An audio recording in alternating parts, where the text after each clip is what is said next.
Hi, I'm Dean Johnson. And I'm Robin Hartle from the television program HomeTime, and this is our newest log cabin project. It's being built by Maple Island Log Home Company. Now, they were the company that built our first log home.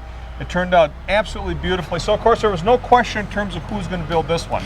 In this tape, we'll take you through the entire construction of the whole house, from the foundation all the way through to the finishing. It should be an interesting cabin with a lot of unusual design elements. Now, there's also a tape available on our first log home, so if you'd like a slightly different take on a log cabin, check it out. Enjoy the show.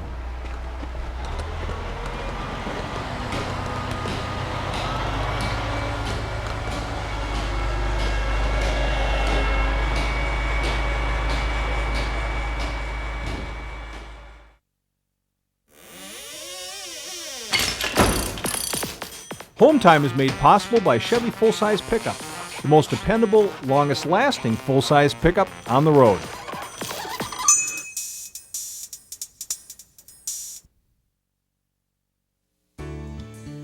The first HomeTime log cabin was one of the most beautiful and popular projects we've ever shown on the program. We worked with a company that builds a cabin first in their yard in Michigan. When it's done, they take it apart, truck the logs out to your site, and put them back together for you. As we built it, we went with features and materials that fit in with the style of the logs and the setting of the cabin. But we also used modern functional materials like energy-efficient windows, concrete tile roofing, and granite countertops. In the end, it turned out to be more than just a cabin. It really was a modern home.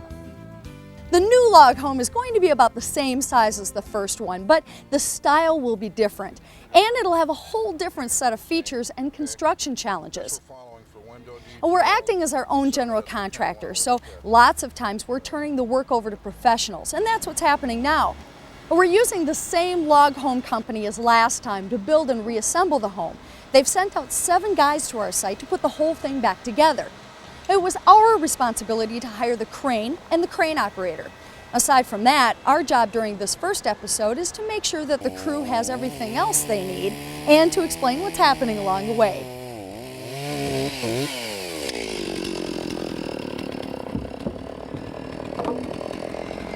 Now, the first logs to go down are the sill logs, and it's real important that they put them down in the right spot, so they double check their locations very carefully.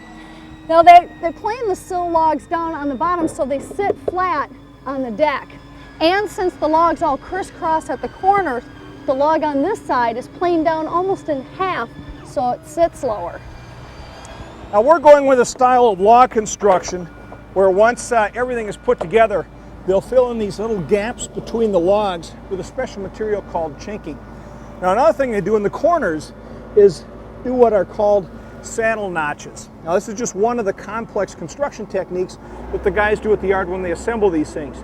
8 years ago when we did our cabin, we also worked with the same company and had a chance to visit the yard to see just exactly how all these homes go together.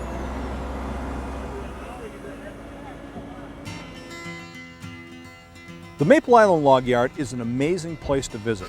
There are generally 7 or 8 log homes under construction at any one time. And they don't build them from the ground all the way up to the roof. They usually build the roof system separately, so there's all these roofs sitting around on the ground. Now, they've developed an overall system that seems to work pretty well for them, and it involves a lot of hard, painstaking, hands-on work. The red pine logs come to the yard from all around the lower peninsula of Michigan. Now, they arrive at the yard with all the branches cut off, but with the bark still on. So the first step is to peel off the bark. And they do this by hand, using draw knives that are not that different from the way they would have handled it 100 years ago. It's hard work, but it's still the most efficient way to do it. And doing it by hand gives it that authentic look. Creating the saddle notches is another time-consuming job that also requires a lot of skill. The logs are laid across each other, and they use a large compass to scribe the outline of the bottom log onto the side of the upper log. Then they flip over the top log and start cutting out the notch with a chainsaw. Once all the big pieces are out, they go at it with a power chisel. Now, when the notch is all cleaned out, they roll it back and drop it in place. They do lots of these notches every day, so it's just about automatic that they'll have a perfect fit on the first try. Now, the typical log home takes a 3-man crew an average of 10 to 12 weeks to complete. When it's done, They bring in a power washing crew who spray the logs to remove dirt and sawdust. After the washing, they take the structure apart and stack it onto trucks. Then they send it out to job sites like ours so the crews can reassemble it.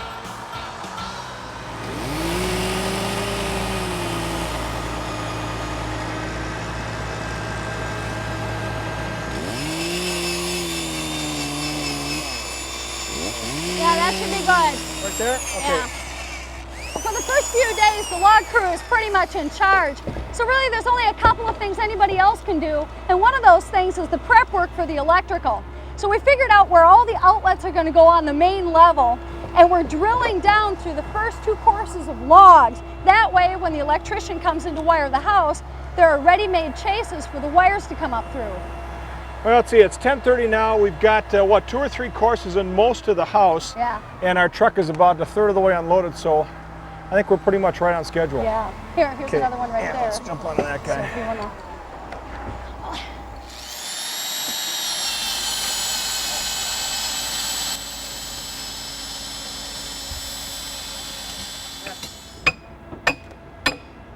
Now there's going to be a big window in here. And when you're building a log cabin like this, you don't want to cut in your door and window openings until after the log structure is put together. But at this point, we do want to put in some reinforcement, and that's what that rebar is for. Now they drilled the holes for them down at the back at the log yard when this was built. And then every so often they throw the rebar in the holes. And then when we eventually do cut the openings, this will keep the ends of the logs from wiggling it around. It'll just keep them in place. Now, it seems like everything is going really well. And Dean is over there talking to Dave Dickinson, who's the crew leader, and on top of the whole process. Dave, how are we doing so far? We're doing real good. Yeah, you think we'll get that truck unloaded today, no problem? I think we'll get it done today in good shape, and we'll be ready tomorrow morning to do truck number 2. Okay. And out of here in 3 days, you're still thinking? We're hoping the weather's supposed to hold. They're talking. I think we can do it in 3 days like we planned. Okay.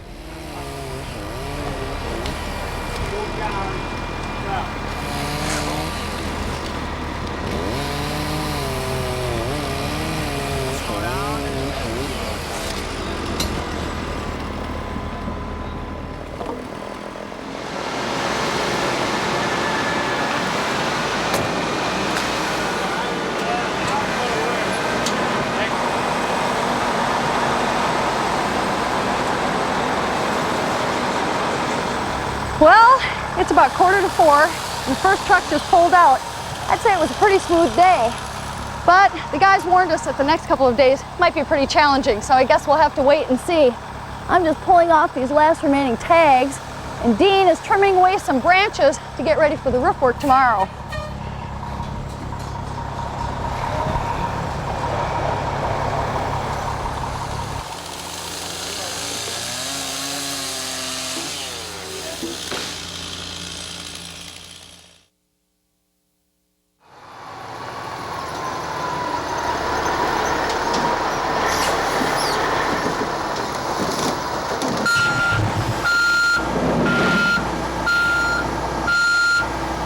Be a short day. You know, you got to do any drilling?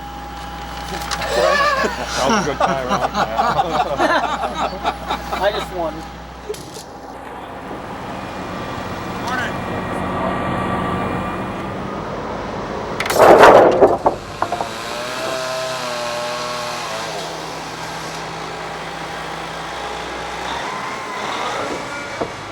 Well, the load of logs that arrived this morning is kind of a mixed bag. There are pieces of the staircase in there, which we're not going to need right now, so we're trying to find a safe place for them.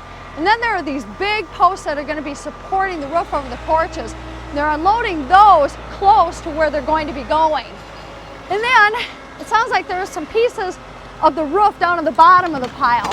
They're unloading those, and they'll be assembling them on the ground.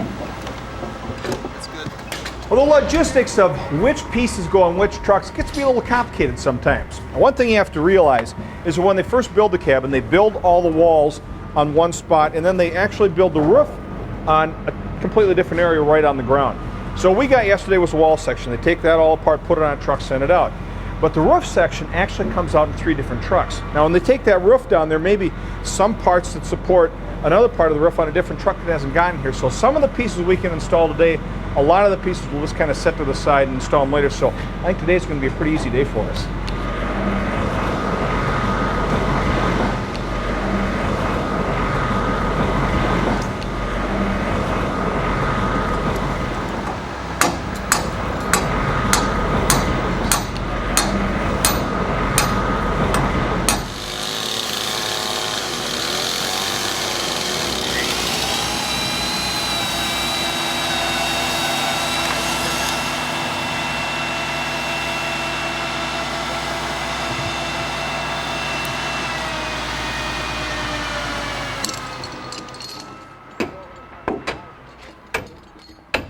While we were down the road, the second truck got unloaded, and I guess these tie logs were down in the bottom of the pile. When they put a roof on top of a log cabin, they tend to push out the side walls. So they run these tie logs from one side of the cabin to the other, which holds the walls in place. And tie logs are a real trademark of log home construction.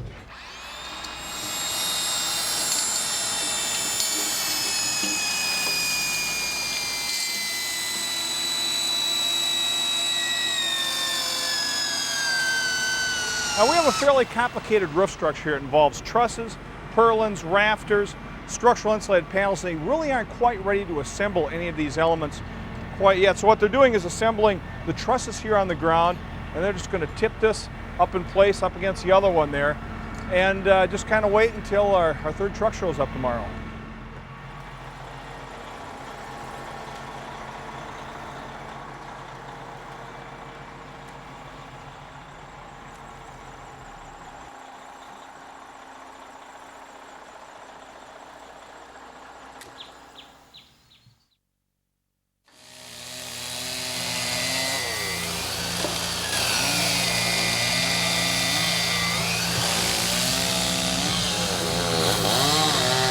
Down in the basement.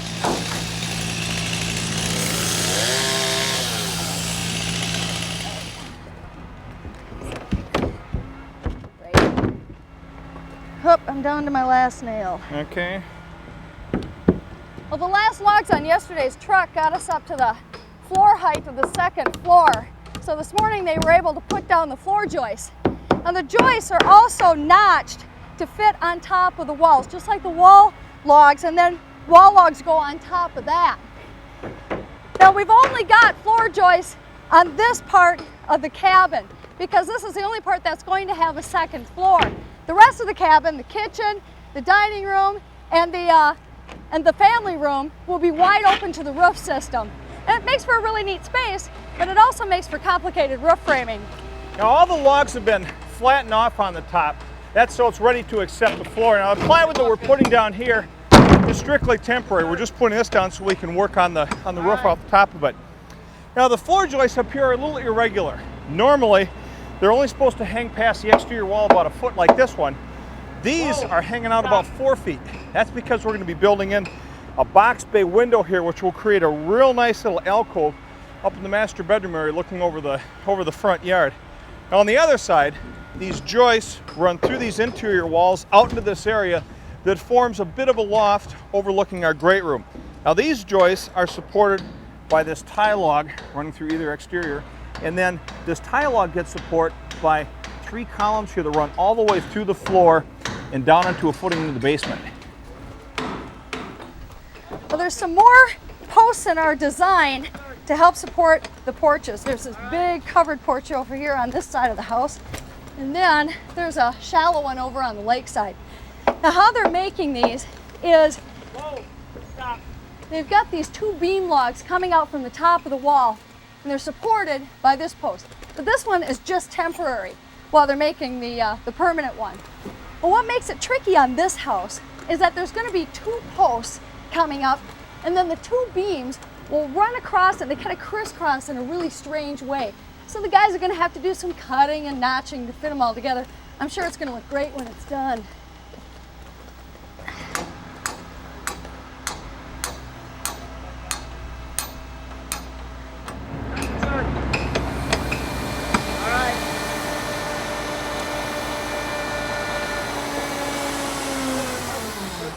Short handle one. There we go.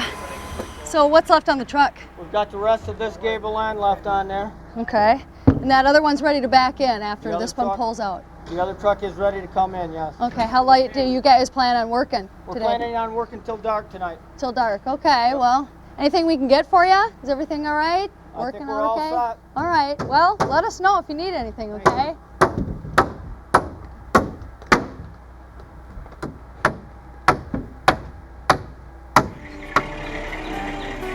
Are they just gonna leave them over here?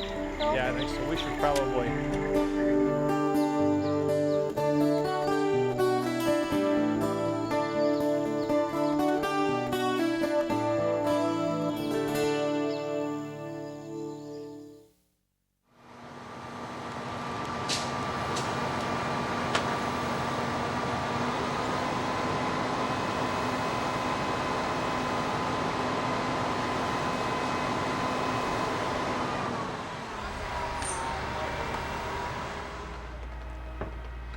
Well, the way the logs are stacked in this house to form the walls are pretty standard, but once you get up to the roof system, that's when things start to look a little different.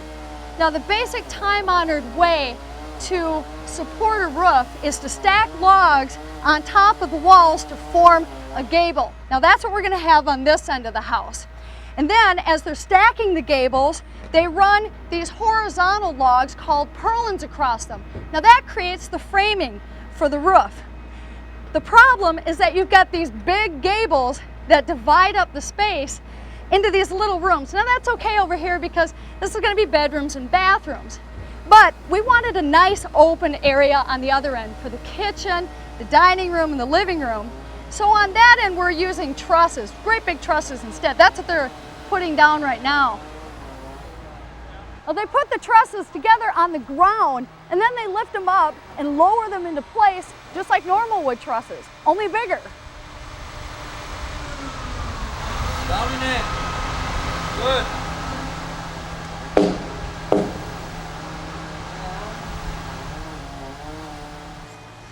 Oh, with all the trusses in place now, and with these purlins coming out here, you can really start to see this thing take some shape. I think this area is going to be kind of like a real signature part of the cabin. This is one of the first things our architect Tom Ellison worked on.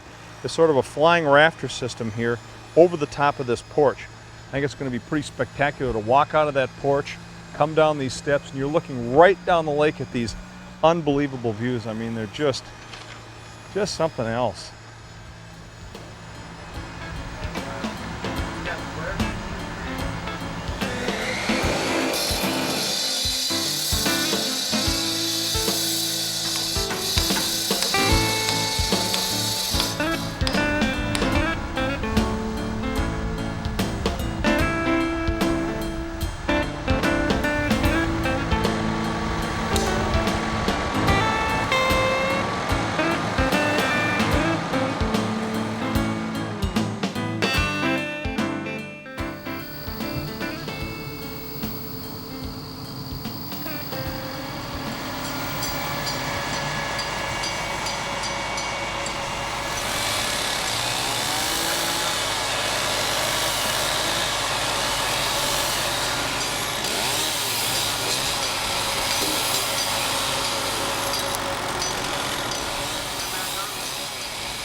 Well, the log guys were here until 8 o'clock last night, and the last thing they did before they left was to set the ridge poles. Now those are those long logs that run across the top of the roof from one end of the house to the other. And they started off this morning by putting up the ridges and the purlins over the porch and the kitchen. Well, now that the house is at its full height, it's a little bit more difficult to communicate with the crane operator when they're on one side of the house and he's on the other side. So what they're doing is Dave, who is the guy guiding the logs in, he sends hand signals over to another guy. His name is Bones, and then Bones sends hand signals down to Kurt, the crane operator.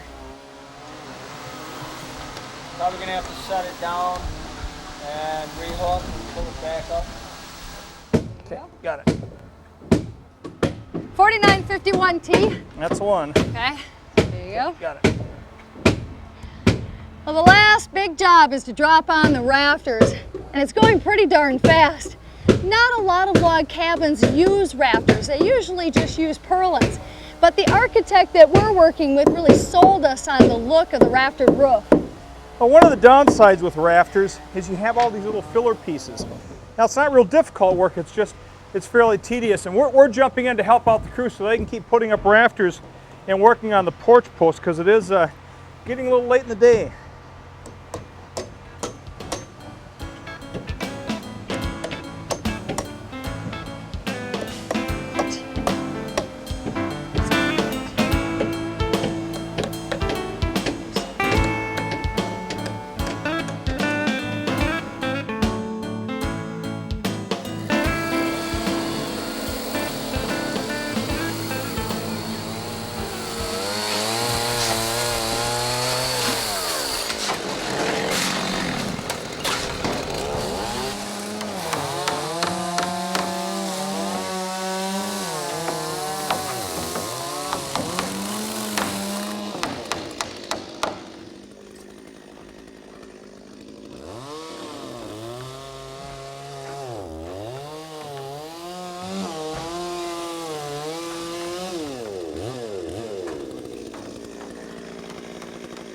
Well, it's been about a week and a half since our log crew is here. I think their next job was in Colorado.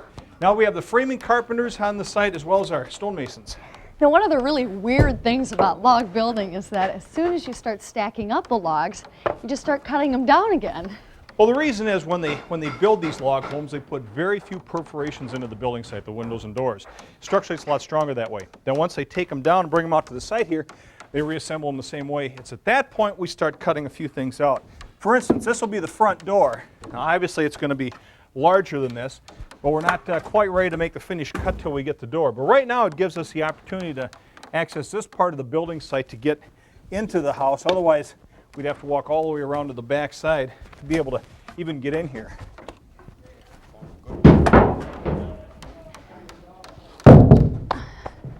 Well, the log crew cut some of these openings when they were stacking the logs, just enough so that they could move between the rooms. That's what these small scraps are from.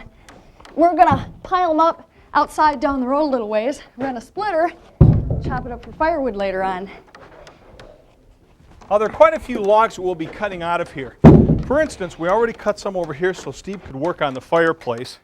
We have these tie logs, the bottom 2 rows will come out. And then, believe it or not, most of this wall gets removed. It may seem a little wasteful, but they had to have these walls in place when they originally set the trusses so that it didn't blow out the side walls. But with the trusses in place, now we can cut these out, and this will actually become a wall of windows here, which will overlook the lake. It'll just be absolutely beautiful views looking out the back here.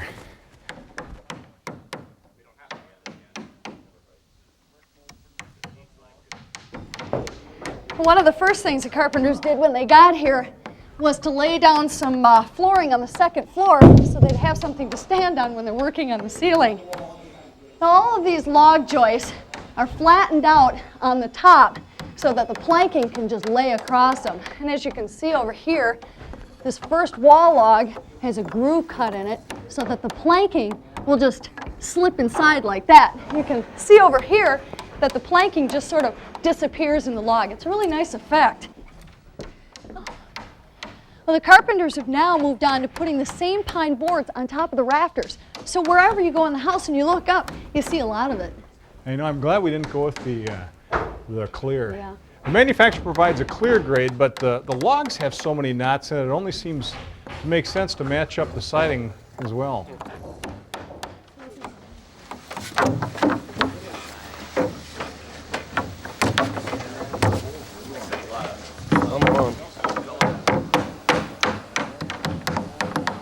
Well, I've been working on the ceiling planks for about 4 days now. Things are going pretty quickly. They had to slow down just a little bit here as they're trying to figure out exactly how to fit in that log header into the opening where we'll be putting one of our dormers. Now, we also have the stonemasons here. They've been here about a week and a half, and they're really flying. I'm working on a nice cabin like this. We don't want to end up with painted block up to the bottom of the logs. We want to go something a lot more traditional looking. At the same time, we want a full basement. So what we did is we poured a foundation, completely insulated. It's waterproof, and this is a layer of block that's bringing our brick ledge up just a little bit, setting our stone on top of the stone or brick ledge. And then this area we'll be putting in cast concrete. So by the time we backfill along the bottom of the stone, this whole thing will look as though the whole foundation is made out of field stone.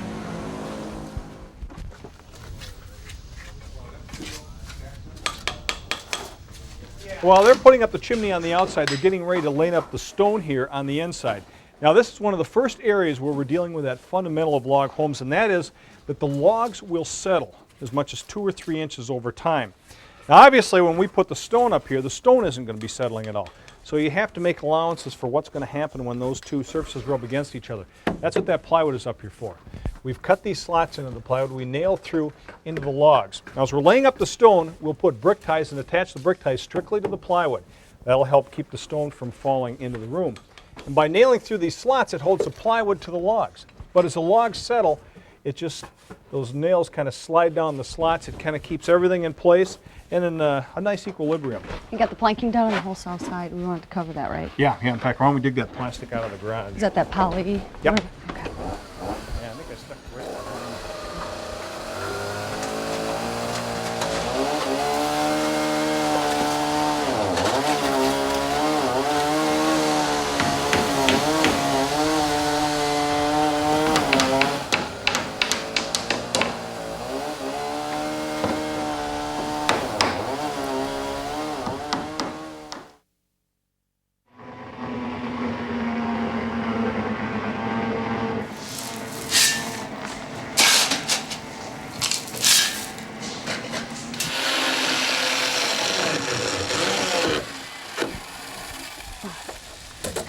What a beautiful time of the year to be up here. Well, actually, the leaves are at their peak. The nights are a little bit cool, but the days are still nice. And there's about a week or two left before the first frost, which would be really great, except for the fact that the weather really isn't cooperating. It's a muddy mess, and the roof isn't sealed up yet. There's a couple of sections that still don't have any pine planking, and every square inch of the property is covered with these panels that'll be going on top of the roof. But Jan is preparing some more panels to go up there. And weather permitting, we'll have a crane later on today that'll set the next batch. In the meantime, Dean and I are putting some insulation down in the basement that'll go underneath the basement floor. Oh. Hello? This is her. Okay. Oh, actually it looks like it's breaking up. Well, our plumbing contractor started working today. They're roughing in all the drain lines down here in the basement. We want to get this floor poured in a week or so. Now, kind of the challenging part about this is you have to locate all the drains at this point because, of course, it'll be poured with concrete. So you have to know exactly where the tub goes, where the shower is located. This is our sewer ejector. And so it's kind of hard to locate that in a big space like this. So what we've done is measured out stuff on the wall. This is where the shower goes. This is where the tub goes. Now, really, our only other point of reference are these big logs. We call these character logs. They have the big nuts on them and stuff. And these actually go up through the first floor and all the way up and help support the framing on the second floor. The tie logs actually sit right on top of those. And then they rest on top of a little screw jack here. Now, of course, we're concerned about settling. So over time, as the exterior logs settle down, we'll keep our eye on that tie log. And if it's a little bit bowed in the center, we'll come down here. We'll just ratchet this thing down. It lowers this log down and straightens everything out real nice. They're saying we should get the crane in about an hour. Oh, really? Okay. Yep. Yeah, we should get going here then. Okay. Get this stuff.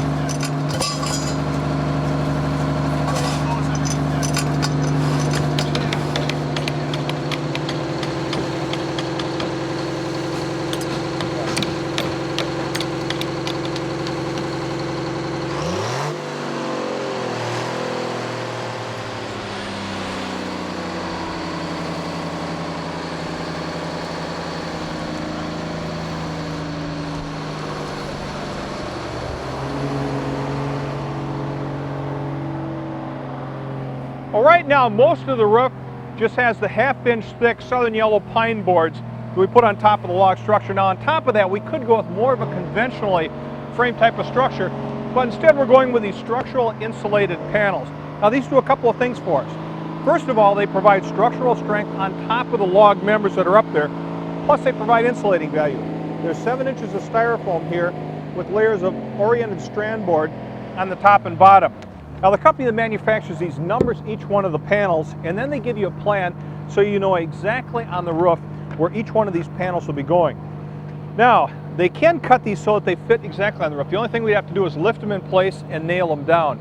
But because we're working with a log structure, the dimensions aren't exactly perfect until we have everything set in place. So we thought instead we would deliver the panels out here, measure them and cut them on site, and then lift them up in place. The carpenter's using these long nails to attach the panels to the logs. And then on the edges where the panels meet, there's this little groove. They take these narrow strips of strand board and they put it into the groove, and then that locks the panels in place. And eventually they'll inject some foam into this channel here in the middle of the panel. That will seal the joint and keep any air from leaking through. And you can use these panels to build an entire standard house. And you'd use very little lumber. You don't need studs or trusses or rafters. But the reason that we're using it is it's perfect for log building. You want the insulation to be on top of the log roof framing. That way you can see the log rafters and the purlins from underneath.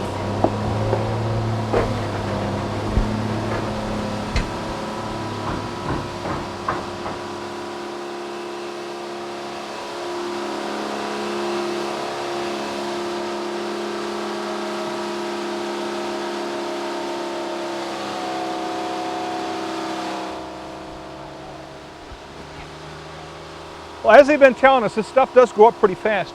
We did the other side in about 2 to 2.5 hours. Now this is the second panel that'll wrap up that side of our porch. You know, we better keep those guys moving on the pine because they're going to run out of places to put panels on, I suppose, here. You know, maybe.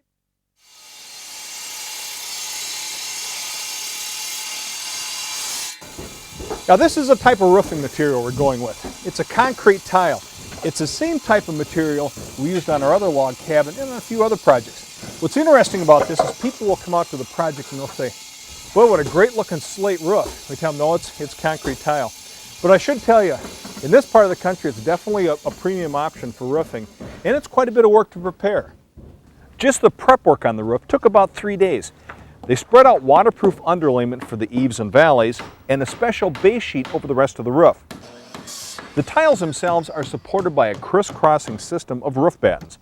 The 2x2s that run from the eaves to the ridge create an open air space under the roofing. And the 1x4s that go across the roof actually support the tiles. The 1x4s have to be laid out exactly where the tiles are going to go. So the guys from XL Roofing have to figure out pretty much the whole layout of the roof at this point. They're also putting on the flashing. Now we're going with copper flashing everywhere on the roof. There's no use putting on a material like concrete tile that will last practically forever if you're not going to put materials under that tile that are going to last that long too. And last but not least, the tiles themselves have to be loaded up onto the roof.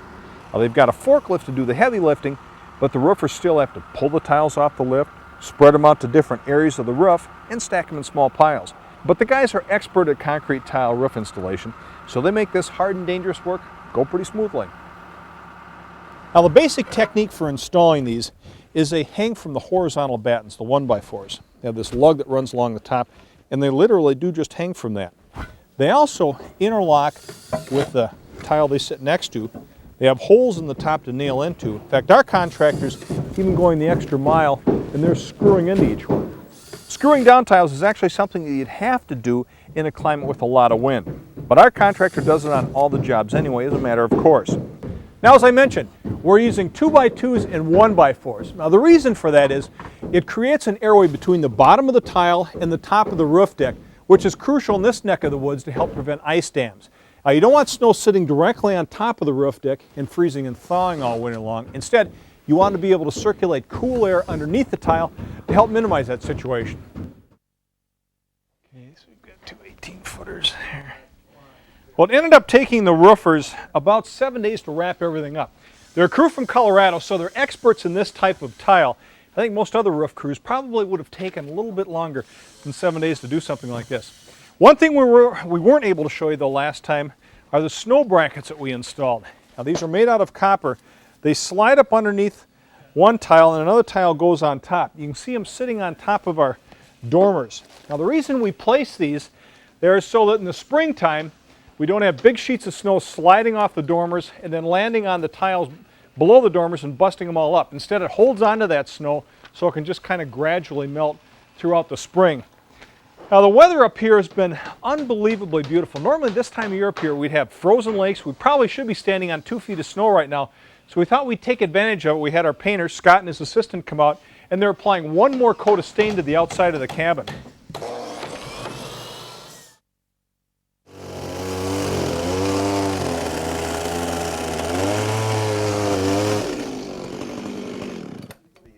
Now in a regular house, installing one window might take, 20 to 30 minutes. But on a log home, it can take 2 to 3 hours. Don't worry, we're only going to show you the highlights.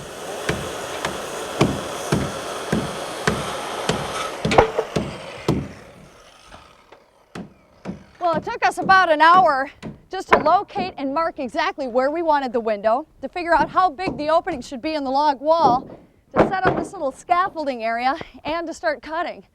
Now besides the window that Dean and I are installing, there's 3 other teams of carpenters working at various places around the house. In fact, out back here, our 2 carpenters, Jan and Dick, are installing windows for the bedrooms. Now downstairs, there'll be a big double window unit that'll go around this interior wall. This is actually 2 separate bedrooms. And then upstairs is the master bedroom. Now there's a bump out up there, sort of a box bay window area. It'll be supported by those 4 logs that are coming out of the wall. And then they'll frame it up with 2x6s, and then that conventional framing will have to tie in somehow with that log wall. Over here on the west side, the downstairs windows are in, but the upstairs windows are all dormers. And that takes a lot of extra carpentry before you can actually install the windows. So Jeff and Dan and Mark are working up there now, and it's also a little tricky. See, the roofing material is concrete tiles, and if you stand on the tiles, it could crack. So they've got this special board with padding on the bottom that they're using to stand on. They just put that on top of the tiles and just stand on that board instead. And then on the lake side of the house, we've got Lenny over here working on the soffit and fascia. Now that's going to be a long process because we've got a couple of different layers in the soffit. Right now he's working on the first 2 elements. This painted fascia and trim kind of goes together like so. And then for the soffit, we've got these stained pine boards that are stained the same color as the logs.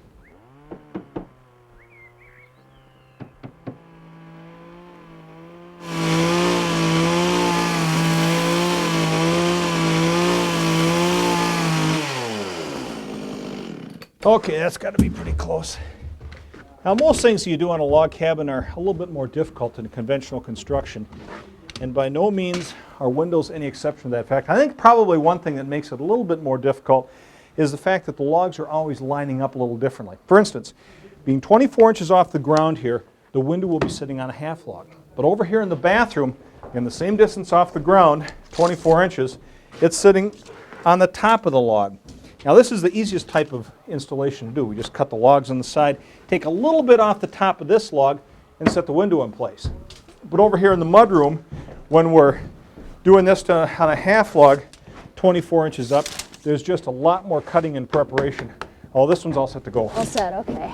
Well, the next step, once the opening is cut, is to place these 2x6s on the ends of the logs. Now these are called bucks. These are what the window's actually going to be attached to. I'm going to try to center these on the logs, but you can see these logs aren't perfectly aligned on top of each other. They're kind of different sizes and often different areas here. So what exactly is the center? Oh, good question. Let me check plumb here. Okay, back here on top just a little bit. Right there.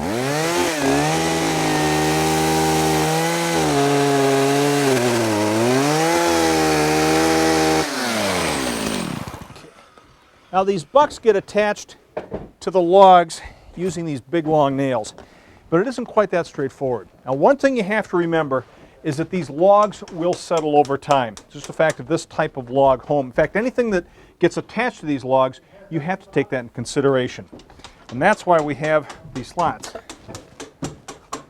Okay, so I want to get this lined up in the center of the logs and then put this nail in toward the top of the slot. Okay, now I don't want to put this nail in just too awfully tight, just tight enough to hold the buck in place. This way as the logs settle, they can move down the back of the buck and that nail will just slide down in the slot. Okay. Over here.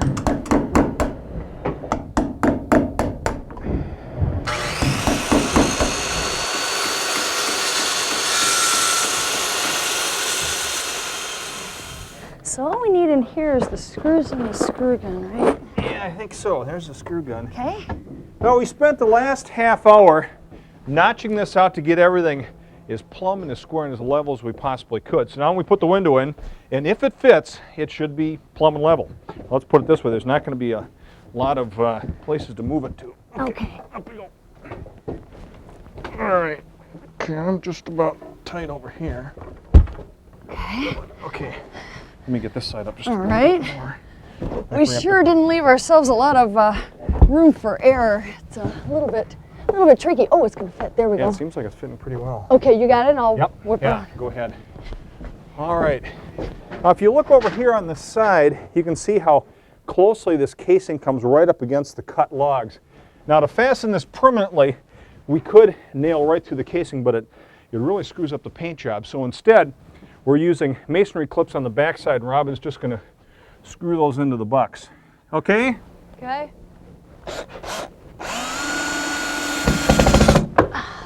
Well, right now, this all looks a little on the raw side in here, but remember, there will be a 4-inch casing going along the side of the window. So before we install that, again, using a circular saw, cut along the edge here so that casing fits perfectly up against the logs. Time.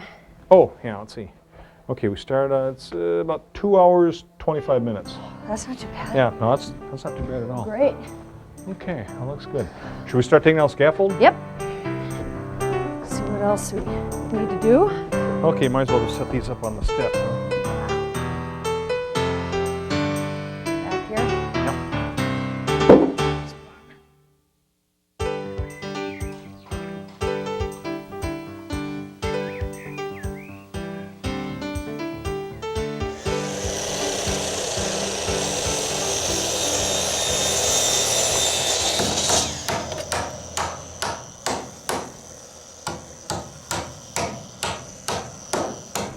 Well, another day, a whole nother set of priorities. We're not quite so worried about windows right now. In fact, we pulled everybody off those. We have Dan and Mark working on soffit and fascia because next week we have a gutter contractor coming out to work on these, so those have to be done. And Robin and I are working on some partition walls in the bathrooms. Yeah, so Lenny, what we're going to be doing is just, we're going to do like a little bit of a detail. So that's working out pretty good? Yeah, 80 didn't cut it. Oh, okay. All right, 40 and 60, we'll make sure we're stocked up on plenty of that. Thanks. Okay. Well, our painter, Scott, has moved on to sanding the logs on the inside, and then we'll be staining down the road. I suspect that we'll be putting ourselves on sanding detail pretty soon because this is a pretty big job. Now, as far as the interior layout goes, this is the main area on the first floor. This is the family room with the fireplace. And then you make a step up into this space here. There'll be a dining room table. And then the loft up there leads to the master bedroom and bathroom. And you move into this area, and this is the kitchen space. And you see that window way up there? That's one that Jan put in. Of course, Dean and I picked the easiest window in the house. And all of the installation process that we had to go through on our window, Jan also had to go through, only up on a 20-foot extension ladder, so it wasn't a lot of fun, but he did a nice job. Now below here is one of the variations that we're doing on the installation of the windows. We cut out a big opening in the log wall, and then they framed up this area with 2x6s, and then they set the window into one of the 2x6 walls. Well, I'm back in the mudroom again. Now we framed this area into a closet for the mudroom. We have closets here on either side for each bedroom, and then we've also framed in the bathroom.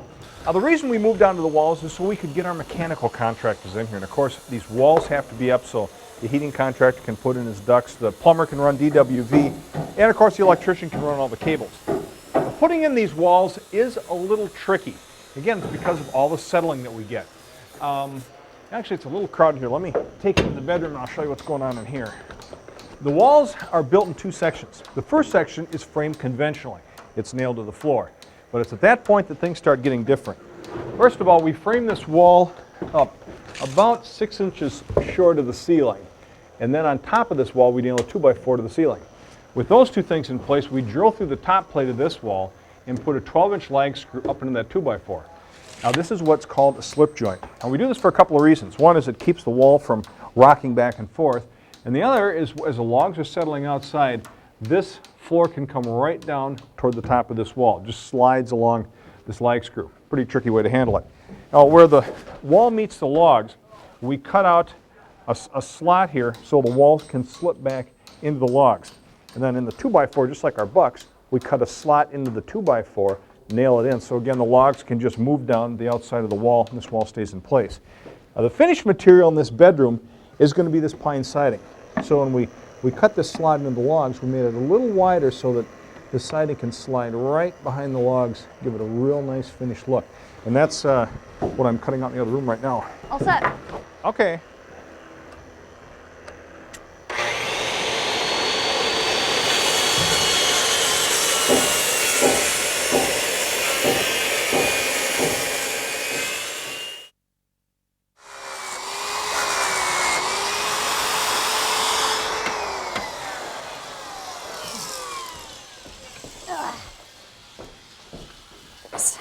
Changed. I'm back at the log yard where the home was put together. They stripped the bark off the logs with a draw knife, like one of these things. But there's still a lot of places on each of the logs where there's knots or rough spots, and I'm helping Scott smooth those out. Now he's about 3/4 of the way done. Now first, we use a disc sander with 36 grit paper on it. And we smooth it out just enough so that you can run your hand across without getting slivers, or snag your clothes on it when you brush up against the logs. There we go. Okay, so a couple minutes to change this, and of course, got to put the old safety gear back on. Okay, spot all set. Get this plug back in here. Excuse me, Robin. Oh, sure. Coming through here. How's it going, Ron? Very good. Great. Well, that's Ron, our plumber. In fact, let's go in here and check out and see what he's doing. Well, just like everything else in the house, the plumber also has to take into consideration the settling when he's doing his work. Now, he's working expansion joints into the soil stack. Ron, do you have one of those handy? Sure Great. do. Thanks. And we decided to go with how many of these? We're going to have 3. 3 of them, okay. Now how this works is it comes in 2 pieces, and it's sealed with this grease and a couple of rubber O-rings. So the pipe goes in through the middle and it's glued on both ends. And then it starts all the way out like so, and as the house settles, the joint just kind of slides into itself like so. That way the pipe doesn't burst. Also, the plumbers are using this flexible tubing for the water supply lines. Ron, can you give me a hand and explain how this is going to work? Sure can. We're going to make a slight offset in all these lines that come down, and as the building settles, it'll just put a little more tension on this, and also it'll slide down as it comes, and that'll take care of it. So this part is the part that absorbs all Yes. of that. Great. All right, thanks. You're welcome. Now the heating contractor also has to take that settling into consideration when he does his rough-in. For instance, he put these rubber boots into the trunk line. That way, when that settling occurs, this ductwork isn't going to get crushed.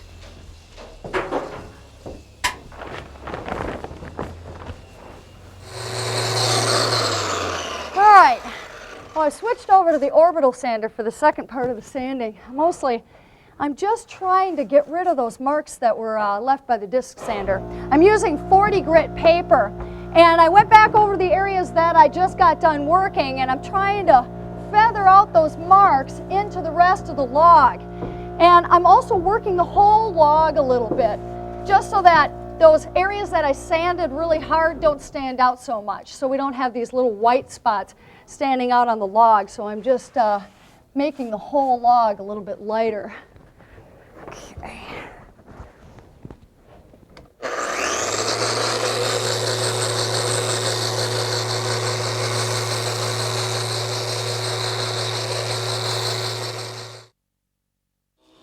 Now, since the big push is to get this place ready to chink in between the logs, Robin and I are helping out Brad, the electrician.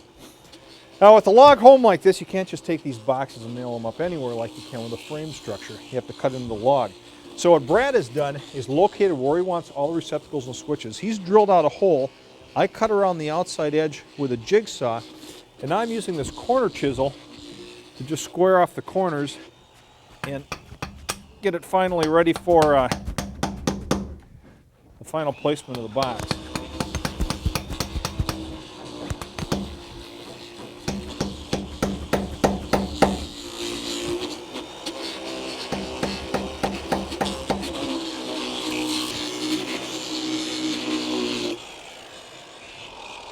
What I'm doing now is I'm putting the finishing touches on these boxes. We're sanding the logs and the boxes down wherever necessary, so we have a flat surface for these cover plates. And the electrician used these Bakelite boxes, so it's okay for us to grind down the surface a little bit. Well, I'm done with the ones down here. I guess I can get started on the ones upstairs.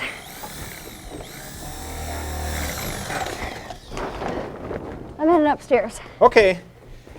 Now, once you get the box into the log, that's just the first step. Then you have to run the cable to the box. Now, fortunately, in this situation, as they were assembling the log structure here, we drilled holes into each one of these logs, and then we ran a wire down into the lower level to which we can tape the cable on and then pull it up. So, just to show you, here's where the wire is that we placed in the logs. So, that runs in the lower level. I can just hopefully pull this out. Sometimes they're a little stiff. Oh yeah, but this one's going to move. So I'll just tape the wire on the bottom, or the cable in the lower level, and pull that through. Now, this is one method. I'll show you another way to handle this over here. This is a receptacle. So we enter the front door here. After we cut the box, and we just drilled through the log to get to the lower level. And then you drill up a little bit from the lower level, try to get the two holes to meet. You can see we had to do a couple of test holes before we finally got one to hook up, and then it's just a matter of snaking the cable down the lower level. Now, in the bathroom, we're going to do a couple sconces, and that's a whole other technique. Now, here Brad's working in the bathroom. Now, we have a couple of sconces going in here. Brad's already drilled the hole for this one, has the box in, and he drilled a hole down to the area in between the two logs, ran the cable, and then this cable just runs in between the two logs over to here. Now, this all gets covered with chink, so you never see it, and then when you finish this one, that heads down the tube. And the easy part is once you hit the stud wall, then that goes directly into the basement. Now, in this part of the house, we have quite a few interior walls. So consequently, the contractors really use these to make all their vertical runs, going from the second floor all the way to the basement, running DWV venting, as well as all the wiring. So consequently, you see a lot of these pretty well packed full.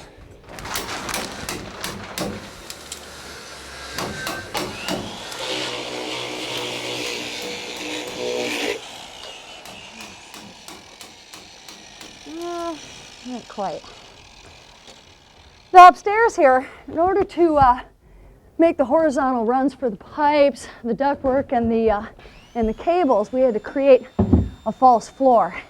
So first, we had the heating contractor come in, and we had him run all of his ductwork on top of the pine paneling that serves as the ceiling for the first floor rooms.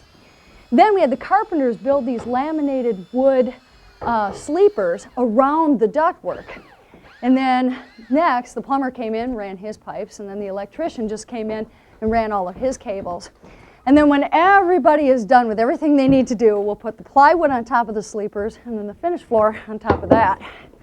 Well, one thing is the The boys just about have all of our trimming wrapped up on the dormers. Now they're using the same southern yellow pine that we used on the second floor ceiling and also back to our first floor ceiling. In fact, before we do any chinking, this is one more thing we have to do is get all of this stuff stained. So I guess add that to the list. All right. Oh, Dean, that reminds me. Brad was asking about the lights in the great room.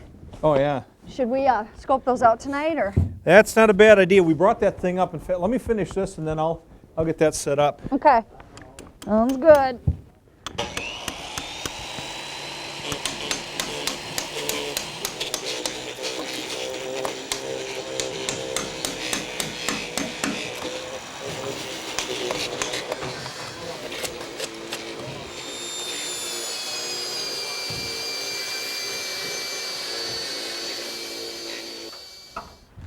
Okay, I'm going to start at the third log down.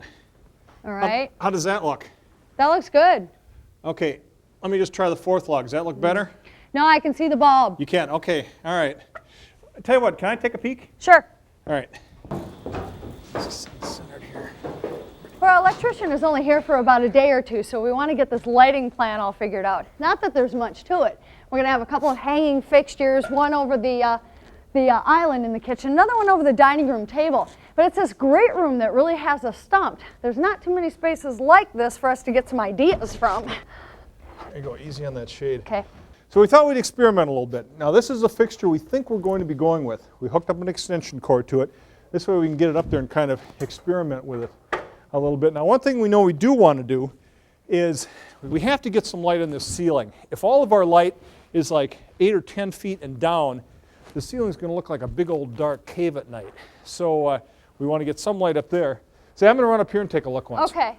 Now the other thing we know is when we stand on top of this loft and look down here, we don't want to look through the top of the fixture and see light bulbs. Okay, I'll let you know once I get up there. All right.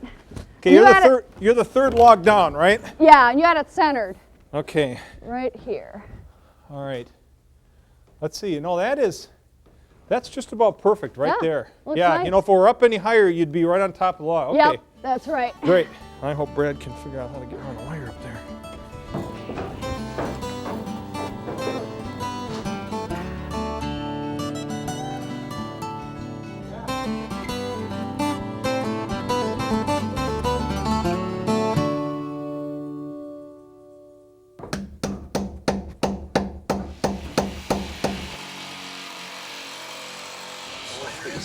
A little round. Not gonna make it? Yeah, it's push too hard.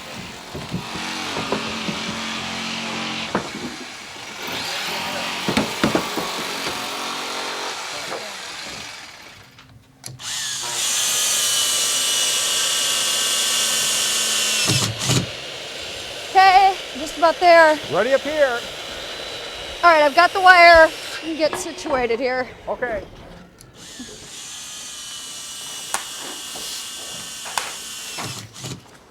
Okay, here you go. Okay, I got it. Great. Well, the Chinking crew is here today, so it's getting warmer and warmer. Pretty soon we'll be able to run around in here in shorts. And the carpenters, in the meantime, have moved on to putting drywall up on the partition walls in between the bedrooms and the bathrooms. Now, we were going to use this wood paneling, but we decided to try this new rustic-looking plaster, and we'll show you how that works further down the road.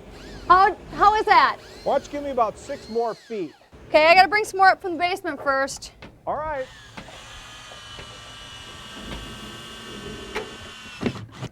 Now I think we've explained the theory of how these sleepers work, how the guys are just starting to put down some of the plywood. It's at this point you ask yourself the question, all right, before this is all glued down, is there anything else we want to put in the floor?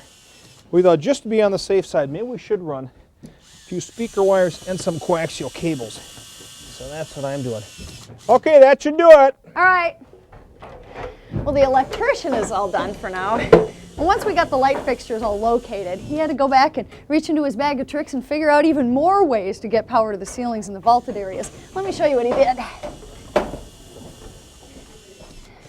Okay, now in the kitchen area here, this is where the switch is going to be that will operate the overhead light. And then the wires come through, as usual, through the logs, kind of up this way, but then these are exposed right out in the open. Now the cabinets will cover these, so we don't have to worry about that. And then it goes through the log up on the top, all the way down, and then it just kind of snakes up along that gable there, all the way to the top, to that ridge log, and then you can see them hanging out about halfway down that ridge log.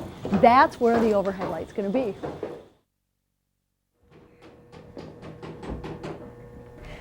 Okay, well, the first thing we want to talk about is the chinking, which has just gotten underway.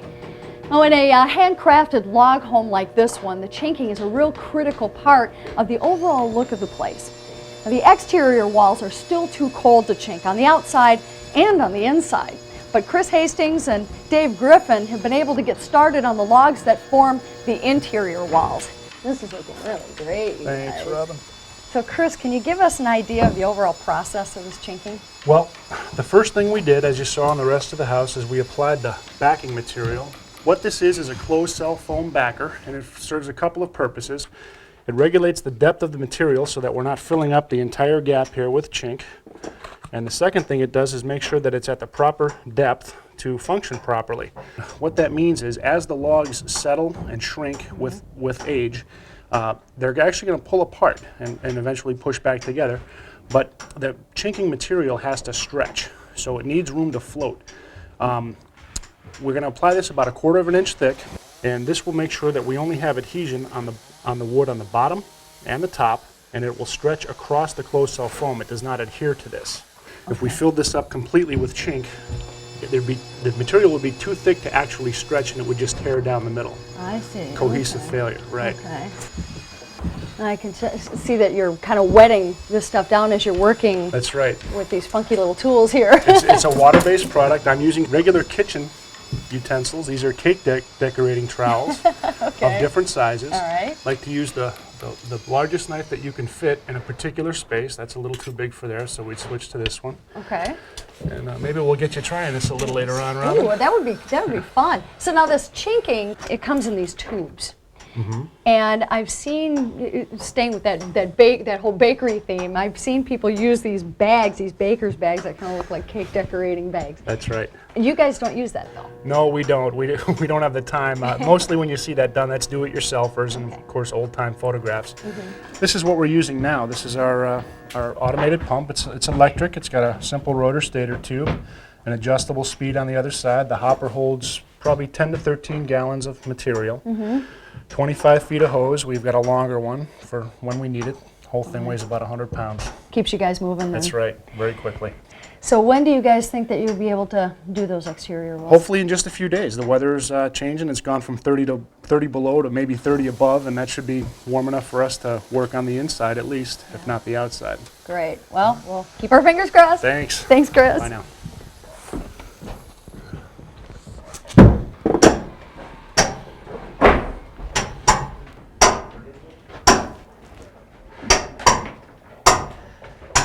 Well, looks like we're just about ready on this one.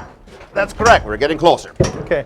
Well, this is Dick Biskobing. It's he and his carpenters who are helping us with the framing on this log home. In fact, he helped us on our cabin that we did, what is that, 8 years ago About now? that, Dean, yes. Yeah, so we've got a little history going. Well, why don't you explain to us what it takes to get cabinets up in one of these log structures? We have a little different situation we have in standard walls. Because of selling of the logs, we have to bury these 2x in here with the notches and pins, so when the logs settle, they will not disturb the cabinetry. Mm-hmm. And then once that is framed in, then we anchor the 3/4 plywood with screws. So then you have a solid base for your cabinets and tile work. So the key is to screw the cabinets onto the plywood, but don't let the screws go into the logs, because then the logs will start pulling on the cabinets. You got it. Okay. So this is one of the things we have to do now. There's a little framing detail here that the Dick and his guys did, and that's this window bump out here. Got to be a little tricky. Dick, why don't you explain this one? What we have here is a similar or somewhat of a standard 2x6 wall, but we're getting the same situation as with your door bucks and the framing for cabinetry. Because of the settling of logs, we have to put a 2x6 wall in here with, again, the slots and the pins, so the logs will settle, and the 2x6 wall is on a permanent foundation. So this is one framing situation we have to deal with. Well, we have another big gable end wall out here that we think we have brained out. Wouldn't you say that's the conclusion we've come to? Well, if everything goes according to the plan and Jan Mahocker's expertise, all these windows and doors then they're already made up. We have to frame this with special framing to get these uprights, and they will float up here between the log rafters, and all the cross members are being notched in here on the table. Again, some type of slip joints right up in that area. That's right. Okay, well, we'll keep our eyes on that one. All right. Well, thanks, Bill. Thank you. All right.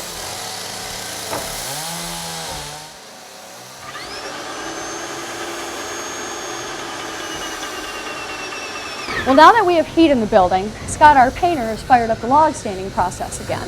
He's only got a little bit of the ceiling left to do here in the great room, and then he'll be done. So, Scott, what is the process involved here?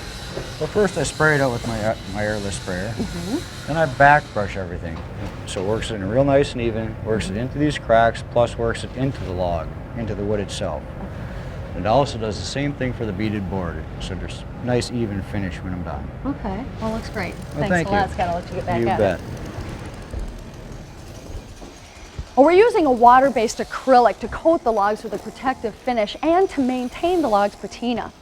Now, the finish not only makes it easier to clean the logs and keep any grime from penetrating, but it also lets the logs breathe, and it allows any moisture inside the logs to escape, which is real important because if you use a paint or a polyurethane, that would trap the moisture inside the logs, and eventually they would rot over time.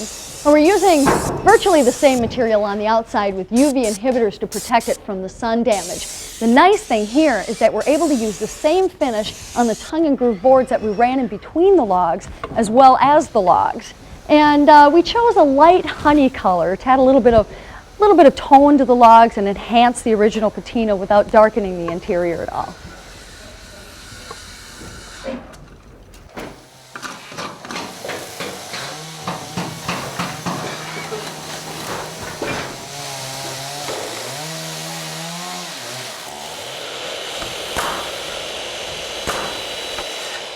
We've been using the basement as kind of a staging area for painting, lumber, insulation, chinking, and any other materials that need to be kept warm. So it's kind of a mess down here right now, but we are planning some nice finishes for this area.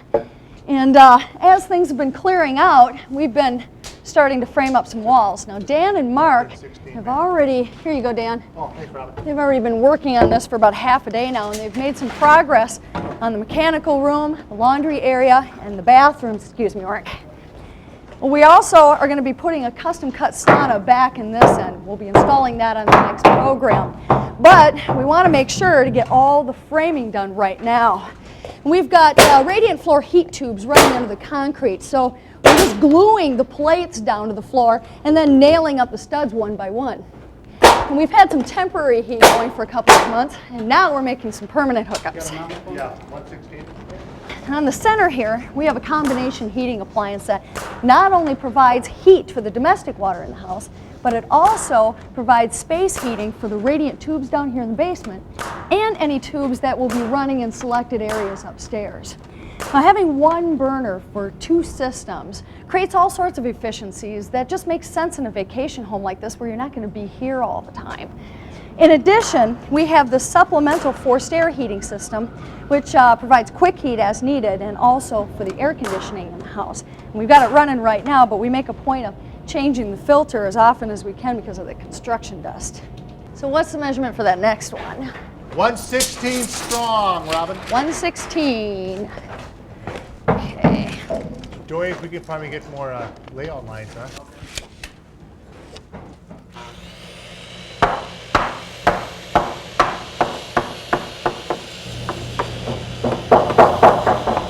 Got him in?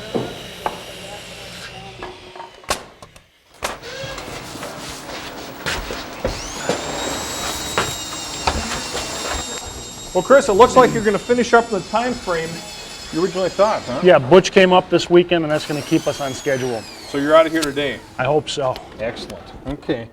Well, Dick got the kitchen all ready for plywood and cabinets. Now, once we finished up this side of the kitchen, we measured over to make certain that we have the right width for the kitchen. And at that point, determined that our 2x2s would have to be recessed into the logs far enough so we'd actually have to shave off the fronts of some of the fatter ones. Now, once this was done, then, and even though you don't see this chinking, Chris came in, put the backer rod in, chinked these to cut down all the air infiltration as well as give us the insulation. in this area. And we don't have the plywood up right now because Brad Parker, our electrician, is running wires for the receptacles as well as the low voltage lighting. Now, Chris, you put chink like this behind most of your cabinets and log homes, right? I like to put it anywhere I can get it, right. Okay. Question a lot of people have asked me is, how efficient are log homes? They're extremely efficient compared to a stick-framed home, and the reason for that is thermal mass. The logs have thermal mass. You heat these up, and it's going to go ahead and generate that heat back into the home, where a conventionally stick-framed home will only contain the heat that's already in the house. Sure. So how about R values compared to a, well, let's say a 2x4 wall? 2x4 wall is going to be somewhere around R11, R12. And these logs, these are about 10-inch logs on an average, so you're looking at somewhere around R12 approximately. All right. The R between the chink joints, you could use this as a cross-section for an interior and exterior wall, is going to be about R15. And the reason for that is the dead air space that's created between the chink and the two layers of backer rod in between. So you're looking at about R15. Okay.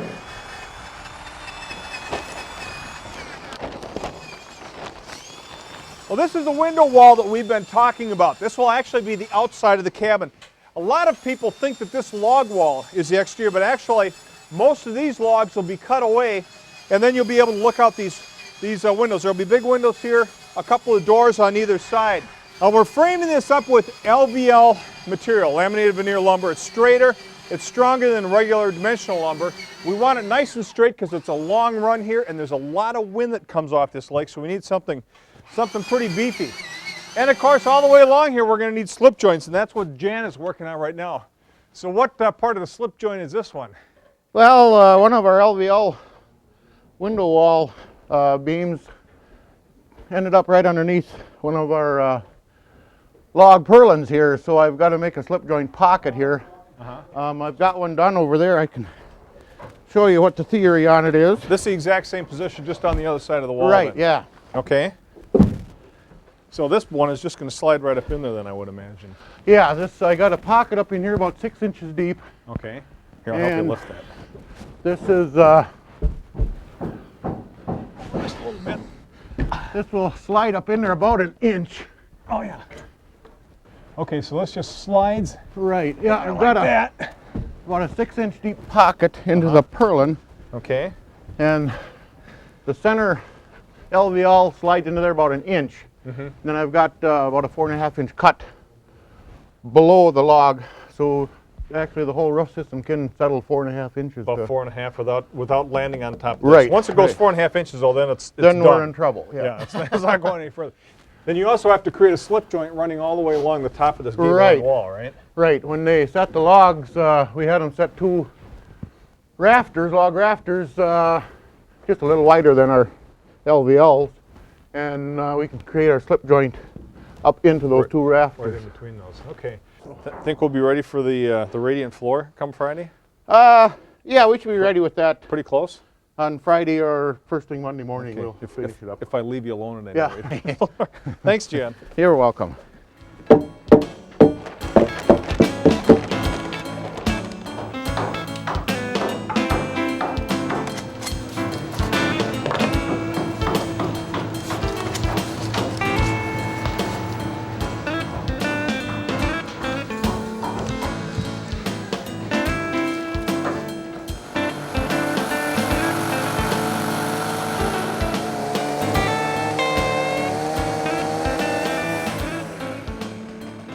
Dan and I are working in the lower level. We're framing up the walls for our sauna.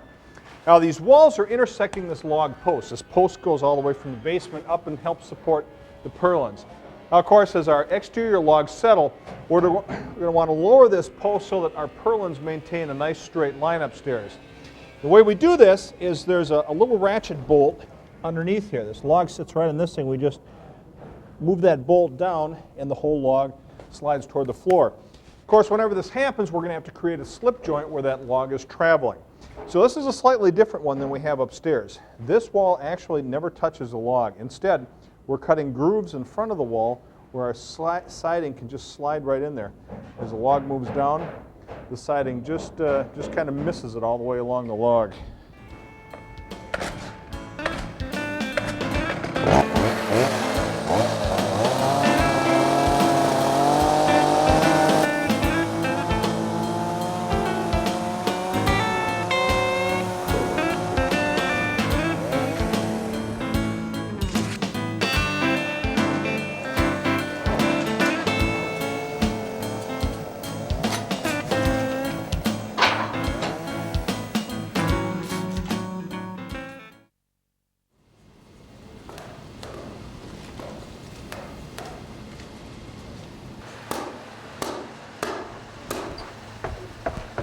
Well, for the last couple of days, Ron, our plumber, has laid down the radiant floor heating tubes. Now in this space, our great room, we mentioned on the last program, we put down 2x2s because in here we'll be installing hardwood flooring.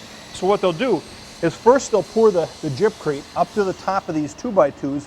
Once that sets up, then we can bring in the hardwood flooring, lay that over the top, and attach right into the wood.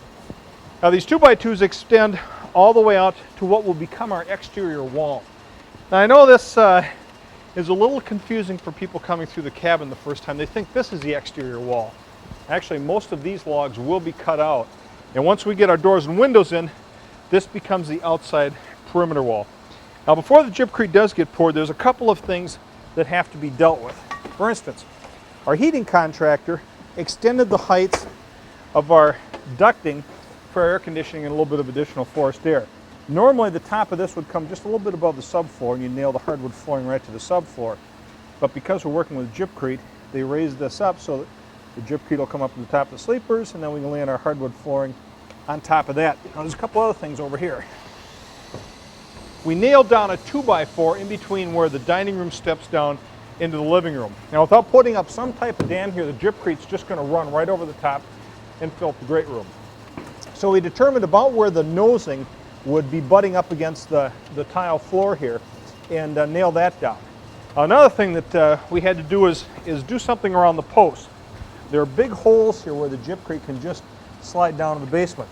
So we put these 2x2s around the outside, and once the gypcrete gets filled in and sets up, then we'll just haul out the 2x2s and put on our finished floor. Again, the finished floor though can never really intersect with this pole. That has to be able to stay free. Then the last thing we did is install this fiberglass mesh wherever we'll be installing ceramic tile or stone. This helps make the gypcrete just a little bit stronger because any cracks that happen in the gypcrete can easily be transferred to the ceramic tile or stone. Oh, I should grab this thing.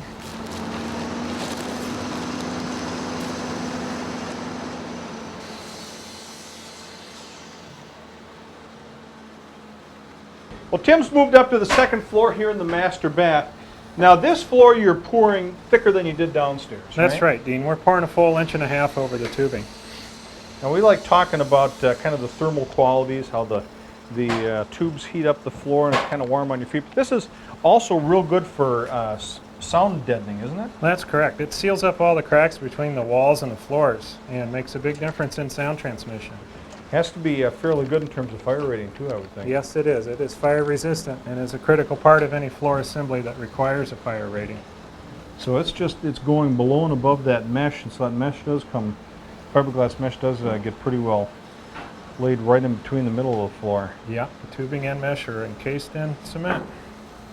Now the thing we're always concerned when we're doing a radiant floor like this is a transition to a non-radiant floor. For instance, we're going to pour the gypcrete up to the top of this 2x2. We'll lay tile on top of that. Now if we lay 3/4 inch flooring on top of this subfloor, you can see that there's going to be a pretty big step down. Now you could put in some type of beveled piece, but it still gives you a chance for tripping. So what we did here is we put in some sleepers on top of our joists over here. So when we put down a subfloor, 3/4 inch flooring on top of that, it should be much on the same plane as the tile. It's a lot better that way.